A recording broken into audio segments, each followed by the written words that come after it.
The closer the federal election gets, the better the idea we have of how the major parties will be getting their message out, particularly on things like the National Broadband Network. Our reporter on NBN and advertising issues, Jonathan Swan, is in the studio with us. Good to see you, Jonathan. Tell us first on the NBN, what differences in approach are you noticing? Well, the NBN's always been one of Labor's strongest policies. It's the most popular policy that they've got. Polling consistently shows more than 70% of Australians approve of it. And the Liberals, there's an internal view within the Liberal Party that their, let's say, half-baked NBN policy in the 2010 election possibly cost them the election. There's quite a few senior people in the party who are of that belief. So, as an issue, NBN is to Labor what boats are to the Coalition. Let's not talk about it, is there? That's right. If we're talking about boats, it's great for the Coalition and it's not very good for Labor. That's always been the way. Same with the carbon tax.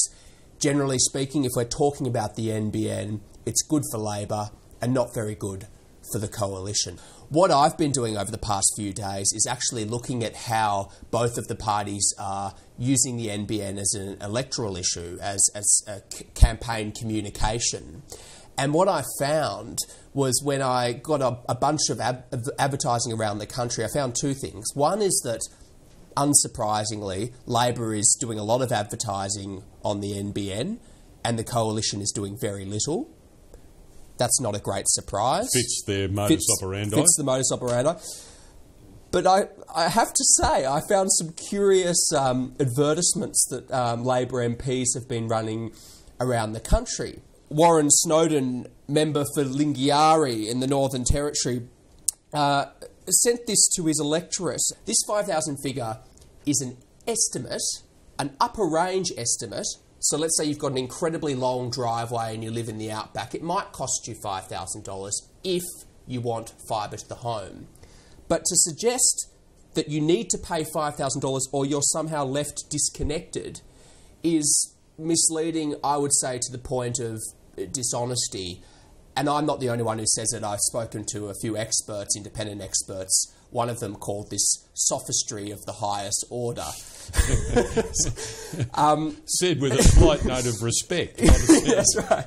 Now, the suggestion that Labor's NBN is free, well, it costs $37.4 billion of taxpayer money, and you need to pay for a contract if you sign up. So yes, the physical connection may in fact be free if you exclude the fact that we're all paying through the nose for it, but the idea that it is free is again an incredible leap of faith, here.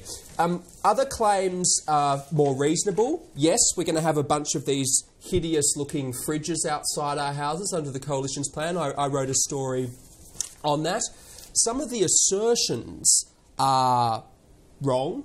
Malcolm's network has a guaranteed minimum download speed of 25 megs a second. You need about 6 to run one high-def video stream. It's not a bad horse and buggy, really. Yeah. Well, funny you say horse and buggy. That's another ad that they've run.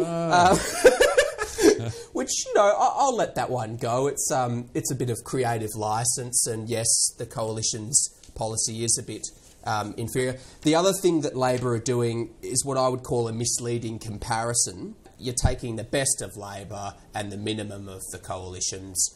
It might fit a technical definition of the truth, but I would say misleading.